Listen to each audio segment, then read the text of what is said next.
Welcome to this episode of Summaries and Perspectives, the 15 Invaluable Laws of Growth by John C. Maxwell.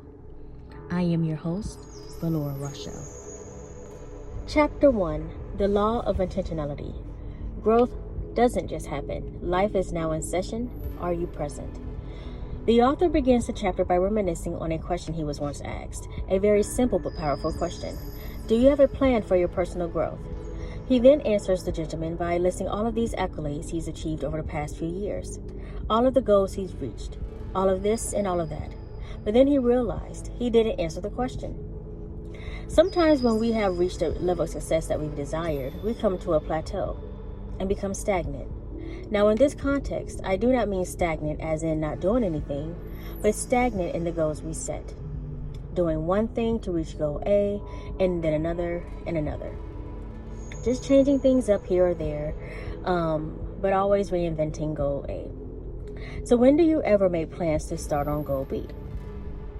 When will personal growth be added to your to-do list? The author then refers to a quote by James Allen as a men thinketh. People are anxious to improve their circumstances, but are unwilling to improve themselves. They therefore remain bound. So if you were asked, do you have any plans for your personal growth? How would you answer? Most people would start listing materialistic things that they want to acquire. Whether it be a new house, car, a plot of land, a music studio, a private jet, or simply a new job. All of these things are tangible. But the question is really asking, how can you change yourself mentally? The way you think, react, communicate, or lead others with intention that will in turn assist you on your purpose in achieving goals.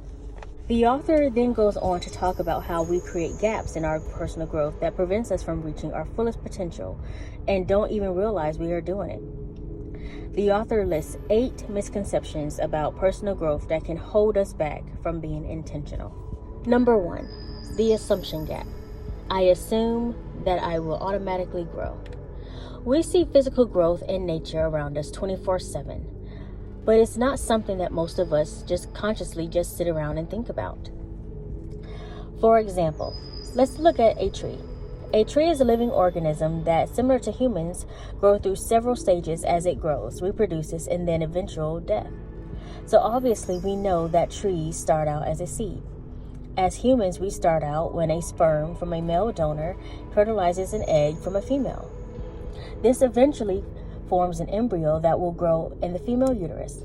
The tree goes through a process called germination and also begins to grow with the roots sprouting out, securing itself into the ground, then eventually pushes itself through the soil, a stem appearing first and then the leaves. A human embryo also goes through several stages, broken down to 3 trimesters during pregnancy, leading to an eventual birth of a newborn baby. A human will grow through infancy, toddlerhood, preschool, early school, middle school to adolescence, where puberty starts to rapidly grow us into adulthood. A tree also goes through teenage years called sapling, where a tree goes through rapid growth. However, it cannot reproduce at this stage. And as we all know, as humans, once you hit puberty, you can reproduce if you engage in certain intimate acts with the opposite sex. So be careful out there. To continue, a tree then reaches full maturity and is then able to produce its own fruit, nuts, and flowers. As with us humans, we reach adulthood where we now are required to bear our own fruit. So in this moment, what fruit are you currently producing? Children, financial freedom, home ownership, traveler, explorer, leadership, criminal activity, drugs, promiscuity, homelessness. For the most part, we all start out from identical beginnings, and a physical aspect is automatic. Growth, when adulthood is reached, is not the same concept. To quote the author, I think many people carry into adulthood a subconscious belief that mental, spiritual, and emotional growth follows a similar pattern. Now you have to be intentional about those things. If you were to intentionally grow your mental health, how would that change your current circumstance? If you were to grow your spirituality, how would that change your current circumstance? If you were to intentionally improve your emotions and how you react to others, how would that change your circumstance? Number 2, the knowledge gap. I don't know how to grow. The author talks about how most people learn through challenging experiences that are often occurring randomly. But what if you were to sit back and reflect on your current circumstance and analyze what could possibly be hindering your growth? Could you lay out a plan that focuses on your attitude to ensure you are perceived how you intend to be? And you lay out a plan that will focus on discipline. This can be discipline in education, health, exercise, money management, etc. And lastly, can you create a plan to be consistent? Number 3, the timing gap. It's not the right time to begin. A dream is just a dream if it's not brought to life. A desire is just a desire if it's not acted on. The author talks about the law of diminishing intent, which says, the longer you wait to do something you should do now, the greater the odds that you will never actually do it.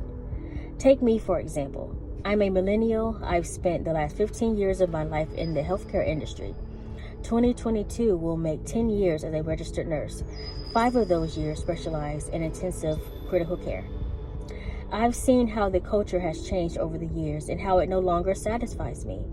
The unspoken politics, injustices, competition, egoism, fraternization, bullying. But this industry has been financially good to me, especially as a single parent to an almost 16-year-old. During the 2020 pandemic, I had a lot of time to ask myself a very simple but powerful question. Are you happy?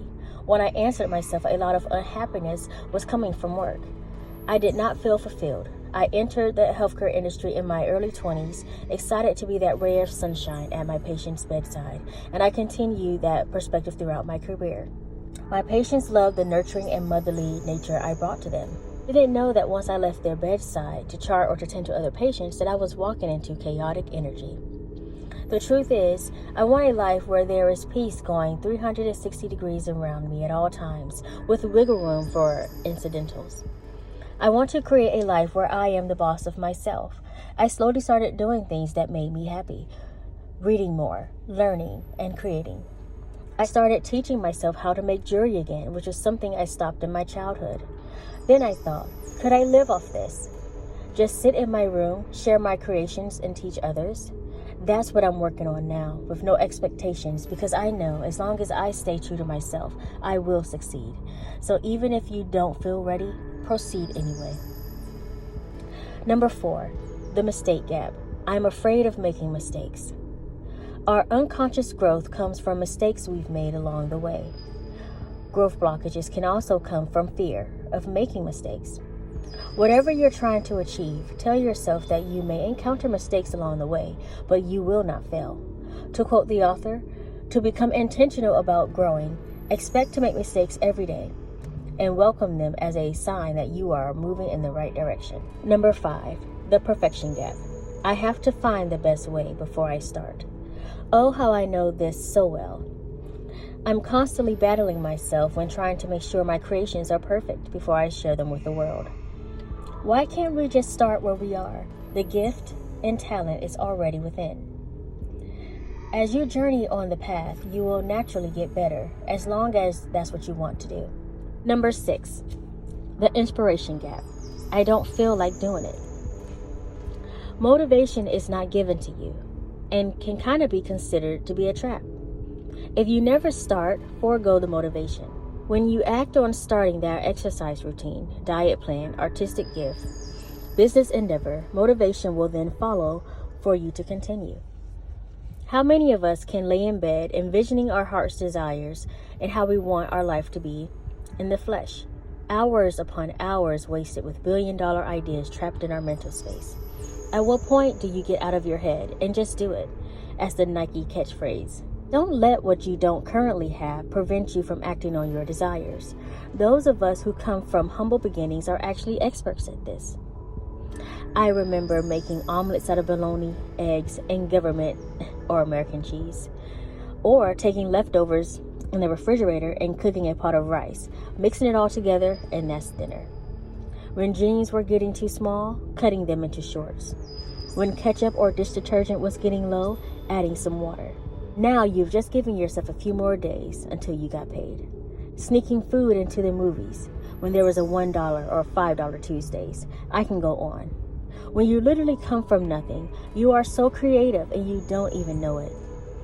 You did not wait on the motivation to enter your life to do any of these things. You just did it. Some may say it's just survival skills, but I call that a superpower in itself. If you use that same drive, did you know that you can surpass any leader or manager who stands before you? Just make a commitment to yourself that whatever you start, stick with it and follow it through. Number 7, the comparison gap. Others are better than I am. Surrounding yourself with people who have more than you in intellect, money, spirituality, and so on can actually help you grow intentionally if the intent is personal growth. When you compare yourself in a negative way, you'll feel lack, unworthiness, insecurity, and doubt.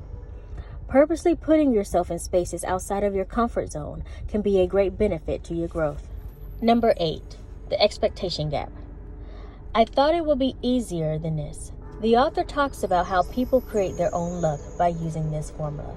How would you begin to prepare yourself for your personal growth? Do you have a decent book collection pertaining to what you want to do? Do you plan out your day to assist you in achieving your goals? Do you have a health routine? What are your prerequisites for success? How do you wake up in the morning? Are you grumpy, happy, confused, or relaxed? What opportunities, either created by you or presented to you by someone else, do you have? What steps are you taking to get closer to your dreams? Do you have a to-do list? You can create your own luck by answering these questions.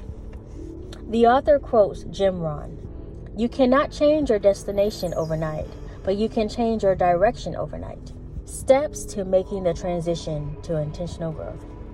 Number 1, ask the big question now. The author lists questions to ask yourself, such as, how far can I go? How long will this take?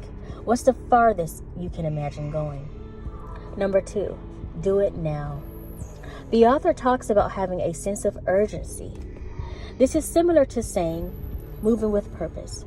Time waits for no one. Don't let this opportunity pass you by. The last thing you want to do is live with regrets.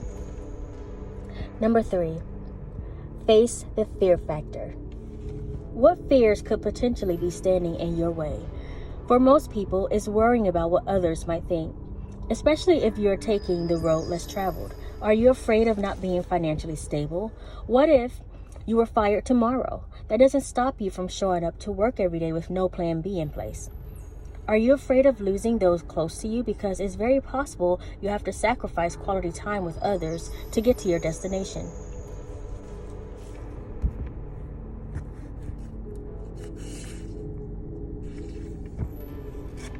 If they leave your side, so what? It's best to pull out all the weeds first so you can tend to your garden. The author talks about how fear and faith are emotions and only one can win. Number 4, change from accidental to intentional growth. As a people, it's so easy to get stuck in the mundane, the going with the flow of life, and lost potential passes you by. Yes, it's possible to learn a few things along the way, but it's still lost opportunities. Some examples the author gives of changing from accidental growth to intentional growth are as follows. Plans to start tomorrow translates to insist on starting today.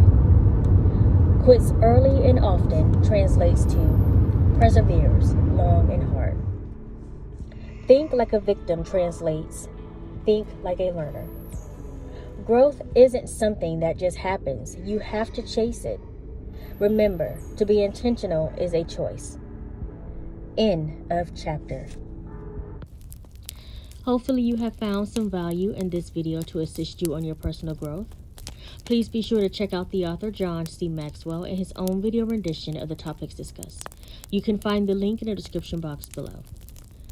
Please be sure to subscribe to this channel, like, and share. And although I may be a beginner at this, I am working on perfecting my craft, just like you.